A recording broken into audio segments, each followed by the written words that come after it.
Gate बाहर करो, gate बाहर करो, सखिया सुनाओ गाली।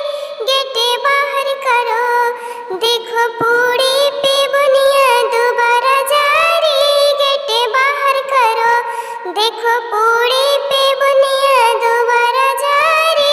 गेट बाहर करो, गेट बाहर करो, गेट बाहर करो, सखिया सुनाओ